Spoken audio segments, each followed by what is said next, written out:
Hello everyone, welcome to the subject planet. जैसे कि यहाँ पे हम प्रिपरेशन कर रहे हैं यूजीसी नेट पेपर 2 एजुकेशन के लिए, जिसमें अभी हम लोग डिस्कस करने वाले हैं आपका जो 19 जून एजुकेशन शिफ्ट का जो आपका पेपर हुआ था। ये PYQ है 2023 जून 2023 19 जून का हम लोग ये पेपर डिस्कस कर रहे हैं।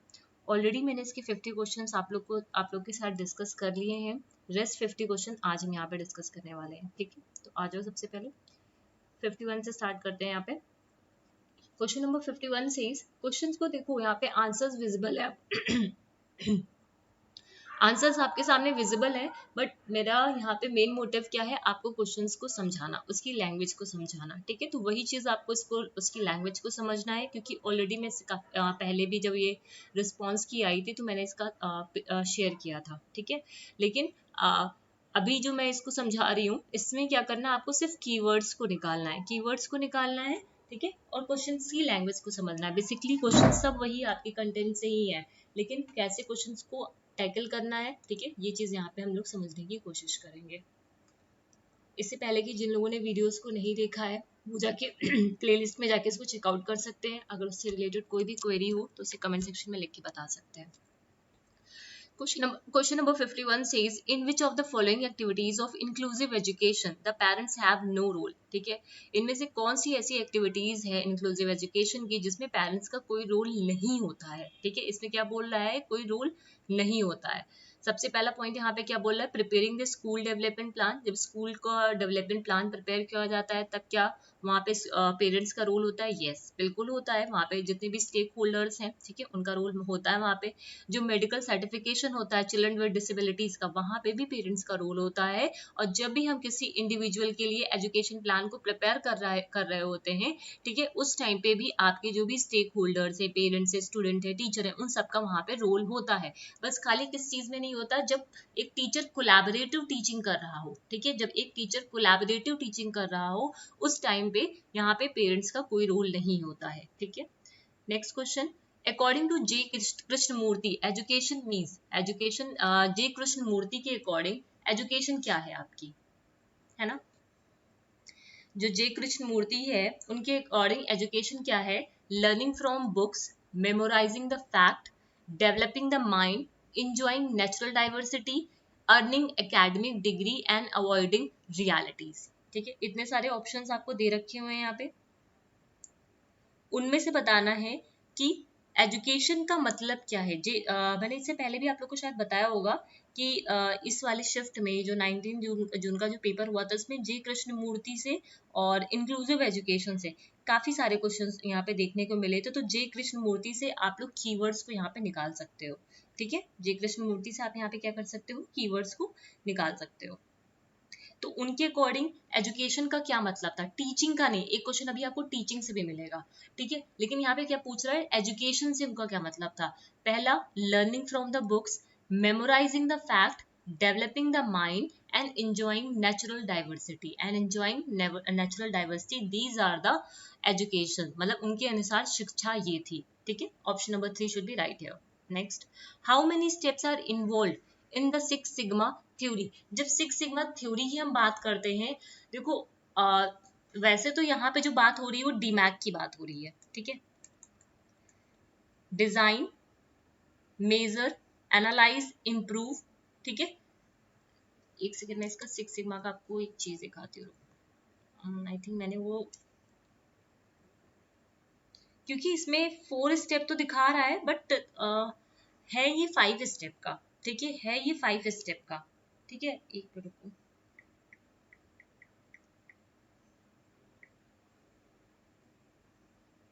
जब भी हम बात करते हैं इसकी, ठीक है, दिमाग इसकी सिक्स सिग्मा की स्टेप, सिक्स सिग्मा जो थ्योरी है, ठीक है, सिक्स सिग्मा की जो थ्योरी है उसकी जब भी हम लोग बात करते हैं तो वहां पे डिमैक करके आता है जो इम्प्रूवमेंट के लिए होता है। ठीक है, डिमैक करके आता है जहाँ पे इम्प्रूवमेंट होता है। मतलब यहाँ पे 5 फेजेस हैं आपके। ठीक है, 5 phases of lean six sigma. ठीक है, these are the 5 phases of lean six sigma. ठीक है, अब दे तो 4 स्टेप रहा था, बट इसका जो राइट रिस्पॉन्स होगा वो 5 स्टेप होगा। तो ये चीज आप लोग ध्यान रखिएगा कि डीमैक आपको ध्यान रखना है। ठीक है, जिसमें define, measure, analyse, improve and control. ठीक है, यहाँ पे हम क्या करते हैं, define, measure, analyse, improve and control. ठीक है, और एक होता है डीएमए डीवी। ठीक है, दूसरा होता है डीएमए डीवी, जहाँ पे हम लोग डिजाइन करते हैं। ठीक है, यहाँ पे हम लोग डिजाइन करते हैं और यहाँ पे क्या करते हैं, इम्प्रूव कराते हैं। यहाँ पे क्या कराते हैं, इम्प्रूव। तो इसका जो राइट आंसर होने वाला है वो 5 स्टेप होगा यहाँ पे। ठीक है, नेक्स्ट आ जाओ, question number 54। Probability sampling is not characterised by. देखो, दो तरीके की सैम्पलिंग होती है, प्रोबेबिलिटी होती है और नॉन प्रोबेबिलिटी होती है। प्रोबेबिलिटी में हम लोग क्वांटिटेटिव अप्रोच का यूज करते हैं, नॉन प्रोबेबिलिटी में हम लोग क्वालिटेटिव अप्रोच का यहाँ पे यूज करते हैं। जब हम बोलते हैं इनमें से कौन सा उसका कैरेक्टरिस्टिक नहीं आता है प्रोबेबिलिटी सैम्पलिंग में, देखो प्रोबेबिलिटी सैम्पलिंग में हम लोग क्या करते हैं, सैम्पलिंग फ्रेम्स का यूज करते हैं, clearly defined sample selection procedure होते हैं। ठीक है, तो उसके अलावा बाइस सिलेक्शन ऑफ सब्जेक्ट, ये तो आपका उसमें आता है, नॉन प्रोबेबिलिटी में आता है। ठीक है, तो ये इसका कैरेक्टरिस्टिक नहीं है। तो डी देख लो कहाँ पे आ रहा है, यहाँ पे आ रहा है। ठीक है, दैट मीन्स ये आपका आंसर सही होगा। C, impossibility of estimating sampling error, नहीं, हम लोग यहाँ पे स्टैटिकल मेजर्स का यूज करते हैं, जहाँ पे हम लोग सैम्पलिंग एरर आराम से एस्टिमेट कर सकते हैं। ठीक है, तो A B is the characteristics of the probability sampling and CD is the characteristic of the non probability sampling। ऐसे आप लोग अपने लिए कीवर्ड यहाँ पे लिख सकते हो। नेक्स्ट आ जाओ, अभी बात करते हैं शेपिंग। ये यूनिट 3 से निकल के आया, extinction, stimulus, generalisation, spontaneous recovery. देखो, अब ये कीवर्ड्स अपनी कॉपी में लिख लो। जब भी हम शेपिंग की यहाँ पे बात कर रहे हैं, शेपिंग कहने का मतलब क्या है कि involves reinforcing the steps leading to the desired response and that response will eventually occur at resulting in desirable changes। मतलब यहाँ पे हम शेप करने की बात करें। एक्सटिंक्शन मतलब गायब हो जाना, वहां पे मतलब if positive reinforcement no longer follows that response, मतलब जो हम अगर हम इसे reinforce करना बंद कर देंगे, ठीक है, तो क्या होगा, एक टाइम के बाद वो चीज वहां से एक्सटिंग कर जाएगी। तो इसका बी का 3, ए का 1। फिर आता है स्टिमुलस जनरलाइजेशन। मान लो अब वो बेल, फोन की बेल, जो फोन की बेल है और घर की जो बेल है, दोनों के बीच में वो मतलब समझ पाए। ठीक है, सॉरी, ये तो डिस्क्रिमिनेशन का। जनरलाइजेशन कहने का मतलब क्या है, यहाँ पे वो जनरलाइज करने की बात की जा रही है। वो मैं स्टिमुलस डिस्क्रिमिनेशन का मैंने एग्जांपल दे दिया। जब स्टिमुलस जनरलाइजेशन की यहाँ पे बात करेंगे, तो यहाँ पे क्या होता है, it means that condition जो response है occur to stimuli that has never been paired with the specific condition stimuli। ठीक है, तो ये हो जाएगा इसका। और स्पॉन्टेनियस रिकवरी मतलब जहां पे आपका ऑर्गेनिज्म को रिमूव कर दिया जाता है कुछ टाइम के बाद, after a gap return again and presented, मतलब एक कुछ टाइम के लिए आपने हटा दिया, लेकिन दोबारा से जब आपने फिर से उसके सामने प्रेजेंट करोगे तो फिर से वो सेम रिस्पॉन्स देना स्टार्ट कर देगा। ठीक है,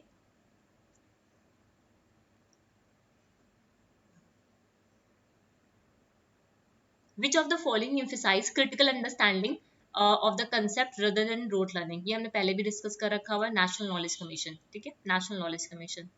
for systematic distribution which of the following formula is not correct. अब ये देखो, ये थोड़ा सा कैलकुलेटिव था। ठीक है, ये थोड़ा सा कैलकुलेटिव था।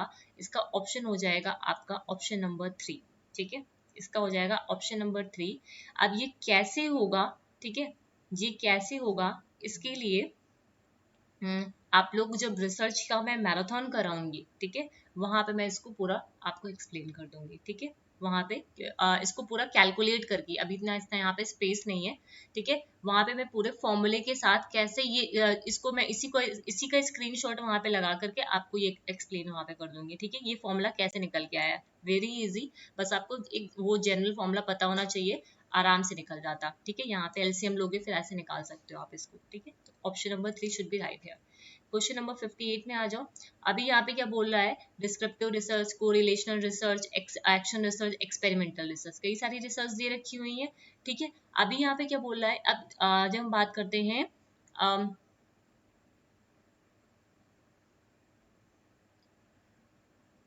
एक्सपेरिमेंटल रिसर्च की। ठीक है, हम लोग पहले यहाँ पे एक्सपेरिमेंटल रिसर्च और एक्शन रिसर्च के बारे में बात करते हैं। ठीक है, अब यहाँ पे क्या हो रहा है कि हम क्या देख रहे हैं, यहाँ पे सबसे पहले ऑप्शन क्या है, attitude of student with learning disability towards quality of collaborative teaching. ठीक है, तो ये किसके अंदर आएगा आपका, ठीक है, जब हम यहाँ पे बच्चों का क्या चेक कर रहे हैं, एटीट्यूड चेक कर रहे हैं, ठीक है, with learning disability towards the quality of collaborative teaching.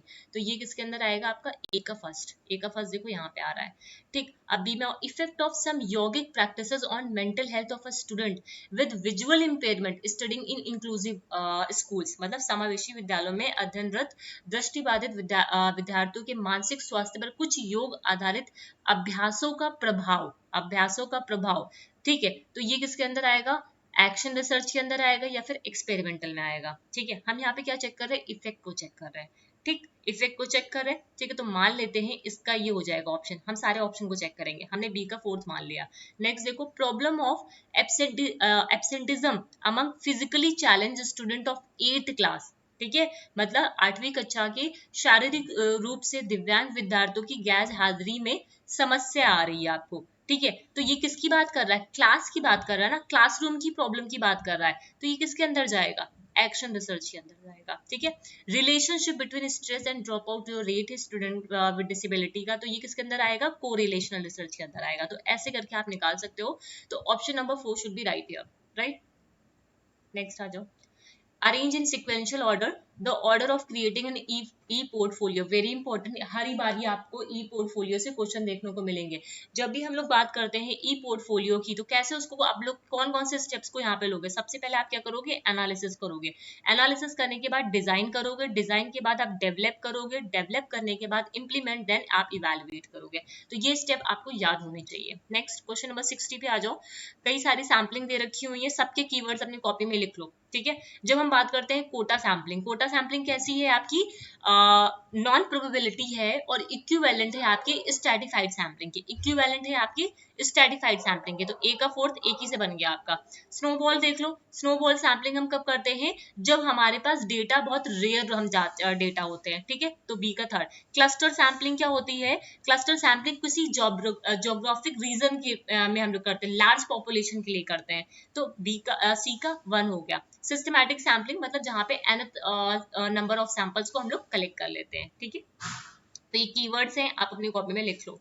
Question number 61 आ जाओ।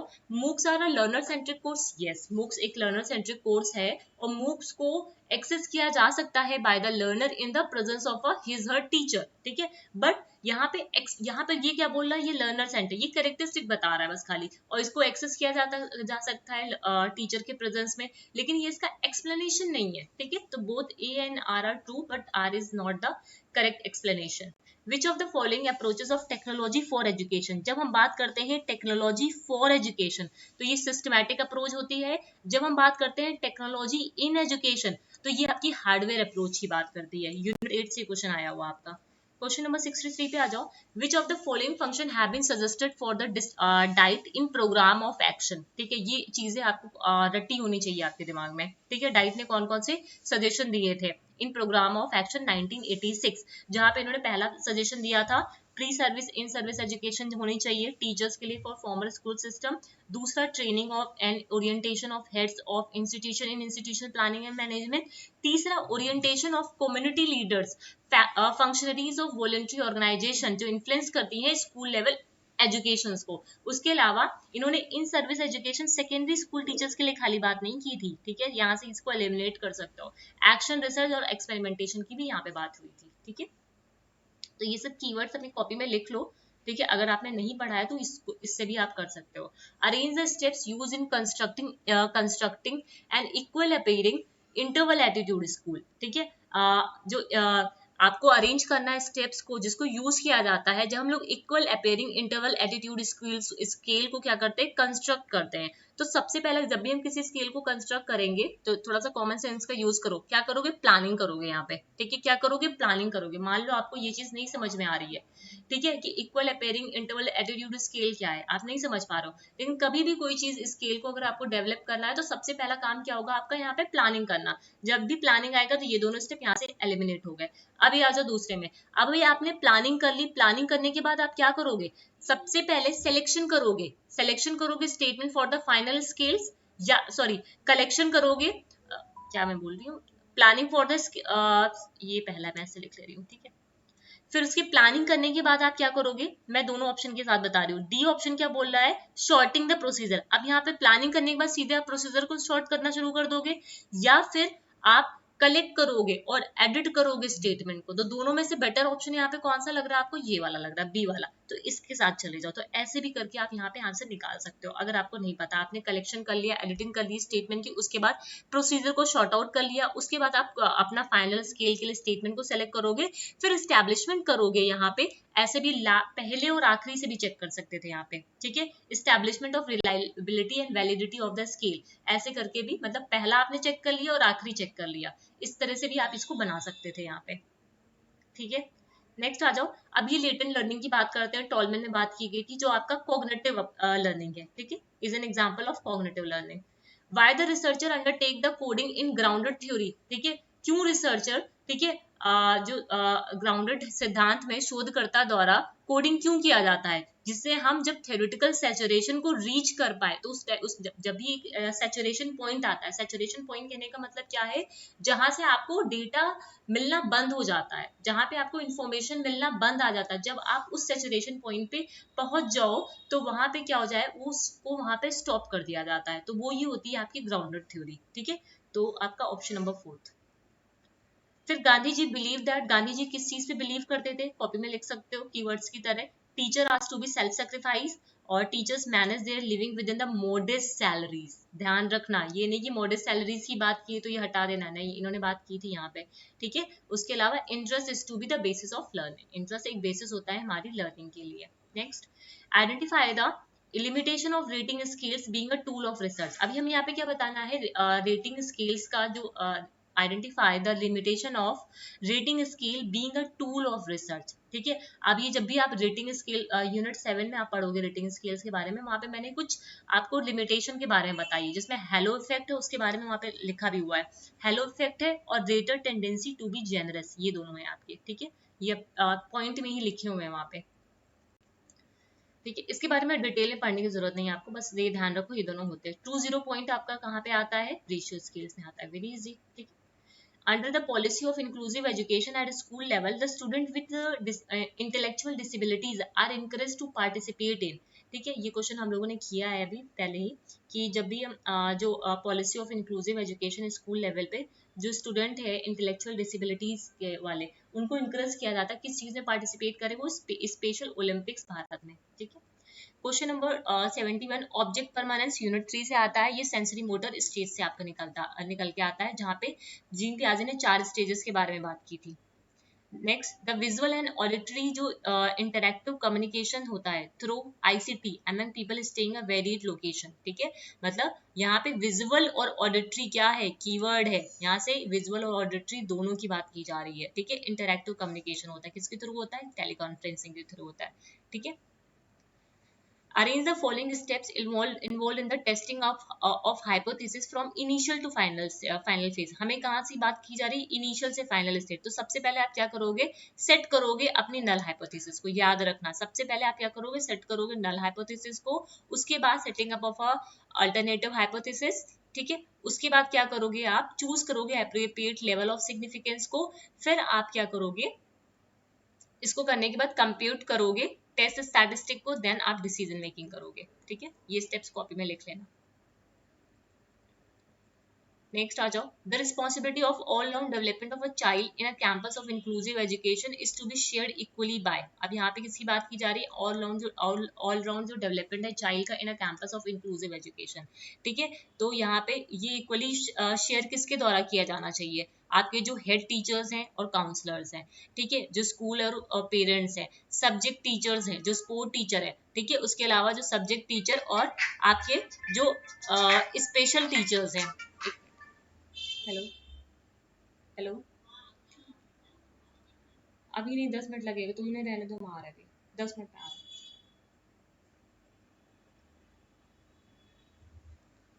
ठीक है, subject teacher and special teacher, ठीक। और ये यहाँ पे क्या है, A special teachers and medical certification board, ये तो इसके अंदर नहीं आएगा ना, special teacher and medical certification board, तो ए को यहाँ से आप हटा सकते हो। ये चारों चीजें, ये मतलब जो किसी भी समावेशी विद्यालय के परिसर में जो बच्चे होते हैं, समग्र विकास का जो उत्तरदायित्व होता है समान रूप से साझा किया जाना चाहिए, किसके द्वारा, आपके टीचर्स जो है, काउंसलर है, जो आपके जो सब्जेक्ट टीचर है, जो स्पोर्ट टीचर है, जो आपके पेरेंट्स है, उन सबके द्वारा। ठीक है, नेक्स्ट आ जाओ।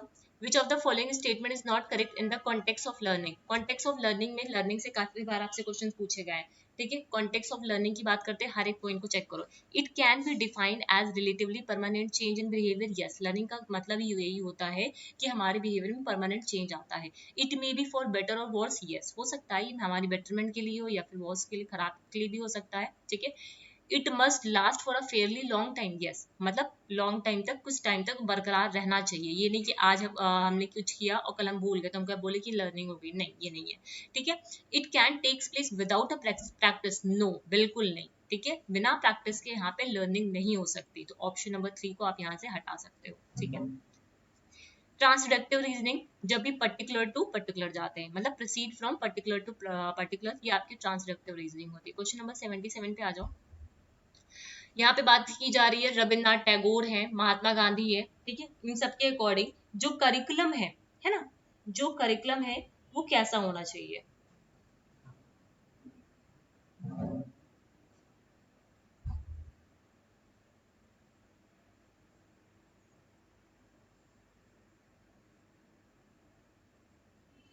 ठीक है, इन सबके अकॉर्डिंग जो करिकुलम है वो कैसा होना चाहिए, तो ये सारे आपके कीवर्ड्स हैं, ठीक है।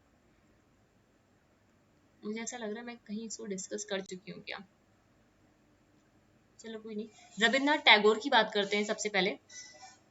रविन्द्रनाथ टैगोर, इनका करिकुलम का क्या था, is to be based on activity to promote the originality and creativity thought by debates and discussion for intercultural and interracial unity। अपनी कॉपी में कीवर्ड्स की तरह लिख लो। और फिर महात्मा गांधी की जब हम बात करते हैं, इन्होंने देखो महात्मा गांधी का जो कीवर्ड है क्राफ्ट सेंटर करिकुलम, ठीक है।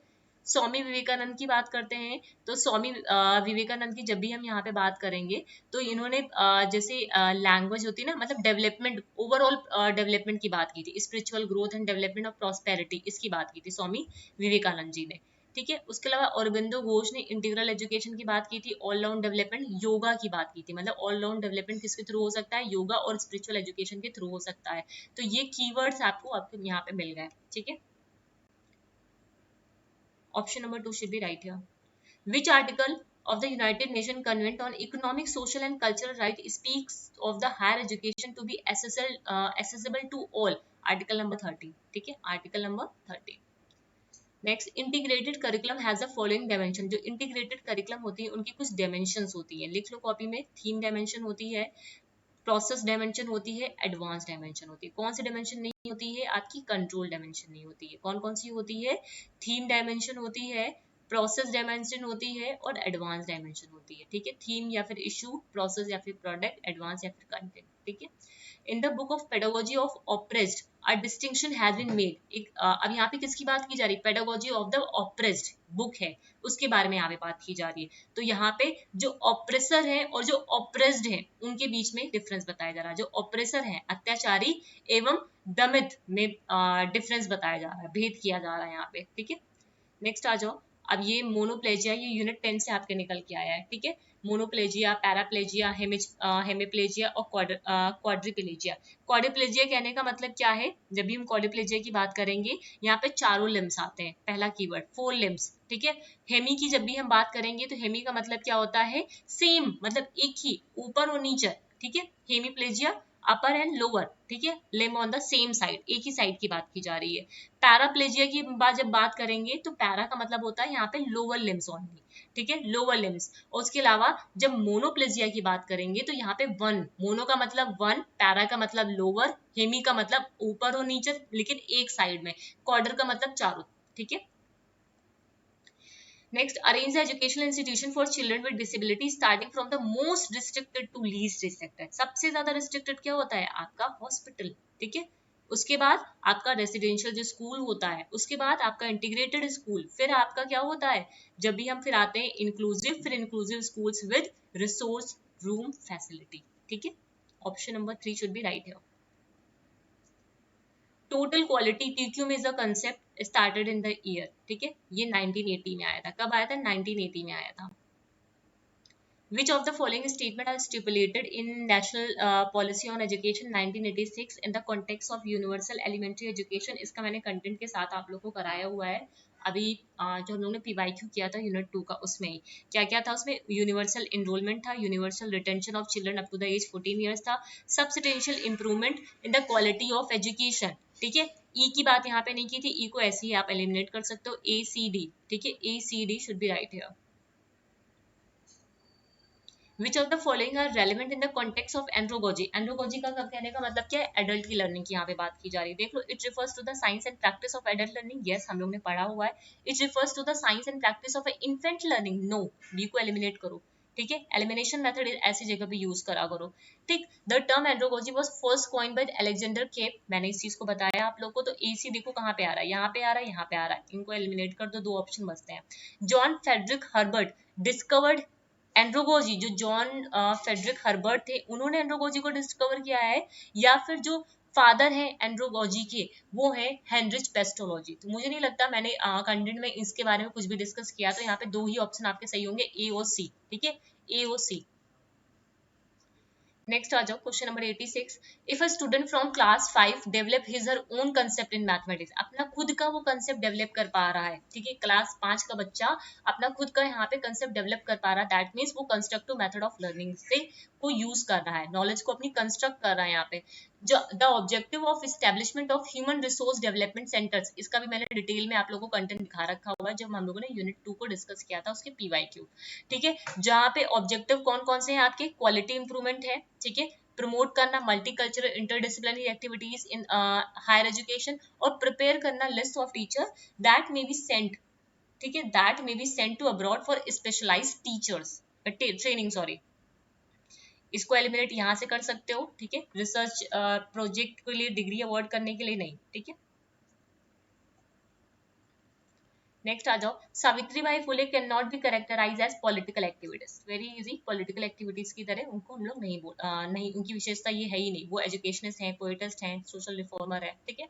Rubric criteria are needed for field engagement as they give, ठीक है, जो रूब्रिक का क्राइटेरिया है, उस जो रूब्रिक मानदंड है क्षेत्र विनियोजन हेतु आवश्यक होते हैं, क्योंकि यहाँ पे क्या क्या आता है आपका?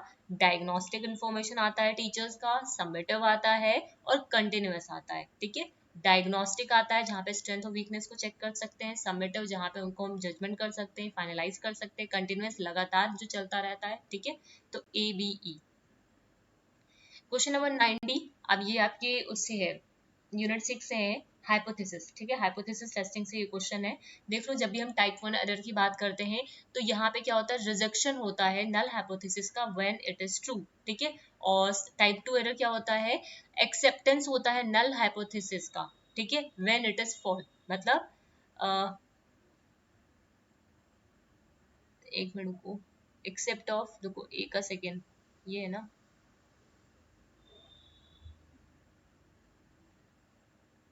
हाँ ये देखो, लैंग्वेज थोड़ा मैं भी कंफ्यूज कर गई। Acceptance of null hypothesis when it is not true, when it is not true, ठीक है, मतलब हम यहाँ पे नल हाइपोथेसिस को एक्सेप्ट कर लेते हैं जबकि वो फॉल्स होती है। तो लैंग्वेज का बहुत ध्यान रखना, जैसे मैं यहाँ पे भी कंफ्यूज हुई, ठीक है, तो ये चीज लैंग्वेज का बहुत ध्यान रखना है यहाँ पे। तो ए का सेकंड देख लो, ये रहा, और बी का थर्ड, मतलब ऑप्शन नंबर 3 यहाँ पे सही होगा। सी का 4, power of a test, power of a test मतलब जो गलत है उसको हम लोग रिजेक्ट कर देते हैं, ठीक है। अगर कोई नल हाइपोथेसिस यहाँ पे फॉल्स है तो हम क्या कर देते हैं? उसको हटा देते हैं, मतलब नेग्लेक्ट कर देते हैं, ठीक है, रिजेक्ट कर देते हैं। फॉल्स हाइपोथेसिस को हम लोग यहाँ पे रिजेक्ट कर देते हैं, ठीक है। ये होता है आपका power of a test, probability of rejecting null hypothesis, ठीक है, when it is not true, when it is not true, यहाँ पे probability of rejecting the null hypothesis when it is not true. और लेवल ऑफ सिग्निफिकेंस क्या होता है? Probability of rejecting the null hypothesis when it is true, ठीक है, ये अपने कॉपी में लिख लेना। लेवल ऑफ सिग्निफिकेंस क्या होता है? Probability of rejecting the null hypothesis, हम क्या प्रोबेबिलिटी है नल हाइपोथेसिस को रिजेक्ट करने की जबकि वो ट्रू है, this is the level of significance. एक 95% पे होता है, एक 99% पे होता है, ठीक है। 95% पे हम यहाँ पे क्या कर सकते हैं? रिजेक्ट कर सकते हैं, ठीक है, या फिर उसको 99% पे हम लोग रिजेक्ट कर देते हैं, ठीक है। तो ये होता है लेवल ऑफ सिग्निफिकेंस। लेकिन पावर ऑफ द टेस्ट क्या बोलता है, probability of rejecting the null hypothesis, ठीक है, प्रोबेबिलिटी ऑफ ये जो पार्ट होता है, probability of rejecting the null hypothesis when it is not true, when it is not true, that is the power of a test, right. Next आ जाओ। अब यहाँ पे आपके पैराग्राफ है। अच्छा, इसका पीडीएफ शायद मैंने टेलीग्राम पे नहीं शेयर किया, या शेयर किया मैं एक बार देख लूंगी। अगर नहीं भी शेयर किया तो मैं आपको ये शेयर कर दूंगी टेलीग्राम पे। उसके अलावा कुछ दो क्वेश्चंस हैं, उनमें यहाँ पे करेक्शन कर लो आप लोग, या मैं आपको कम्युनिटी टैब पे डाल दूंगी, ठीक है। जैसे मैंने दो क्वेश्चन में जिसमें मुझे याद नहीं आ रहा क्वेश्चन क्या था पूरा।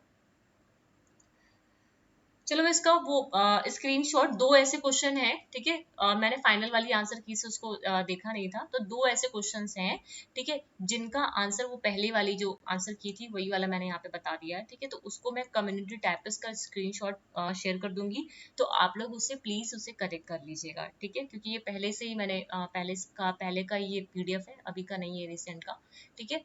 तो वो आप लोग ठीक कर लीजिएगा, ठीक है बात। तो ये पहले से येलो येलो टिक था, तो मैंने ध्यान नहीं दिया उस चीज़ से। बाद में मैंने जब वीडियो को चेकआउट किया तो वहाँ पे देखा कि हाँ ये चीज़ आ रही है, ठीक है। किसी बुक का नाम पूछा हुआ था, ठीक है, यही था। मैं दोनों का ही क्वेश्चन आपको टेलीग्राम पे शेयर कर दूंगी, उसके अलावा कम्युनिटी टैब पे भी शेयर कर दूंगी, ठीक है।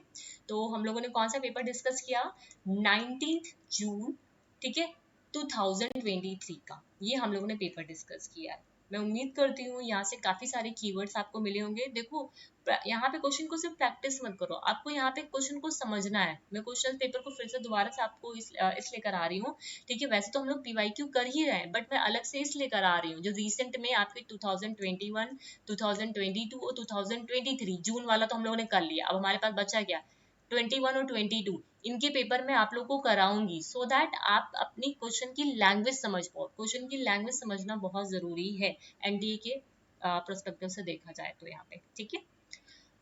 अगर सेशन इन्फॉर्मेटिव लगे तो चैनल को सब्सक्राइब करिएगा, शेयर करिएगा अपने फ्रेंड्स के साथ, ठीक है। जो लोग भी प्रिपरेशन कर रहे हैं यूजीसी नेट पेपर 2 एजुकेशन के लिए, ये मुझे लाइव ये जो सेशन था मुझे लाइव करना था एक्चुअली। मैंने टाइमिंग भी मॉर्निंग में शेयर कर दी थी, बट मुझे जल्दी से टाइम मिला तो मैंने सोचा कि पहले मैं रिकॉर्ड ही कर लेती हूँ, क्योंकि लाइव के लिए फिर मुझे 10 बजे तक वेट करना पड़ता, ठीक है। तो इसी वजह से, ठीक है।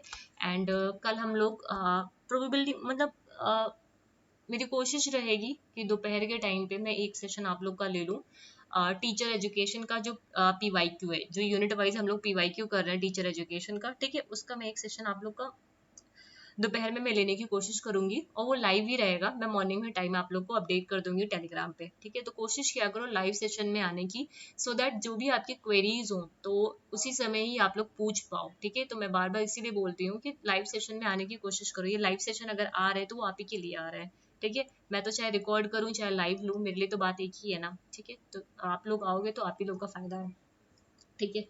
उसके अलावा जो लोग भी टेलीग्राम पे अभी तक नहीं जुड़े हो तो वो लोग टेलीग्राम ग्रुप को भी ज्वाइन करो। मैंने काफ़ी सारे क्वेश्चंस वगैरह वहाँ पे शेयर कर रखे हुए हैं। उसके अलावा जो भी अपडेट्स हैं या फिर जो भी मुझे पीडीएफ वगैरह भी शेयर करनी होती हैं, वो सारी चीज़ें मैं वहीं पे शेयर करती हूँ। तो please do join the Telegram, ठीक है। Okay, thank you for watching everyone. Videos informative लगे तो लाइक भी करना, ओके, थैंक यू।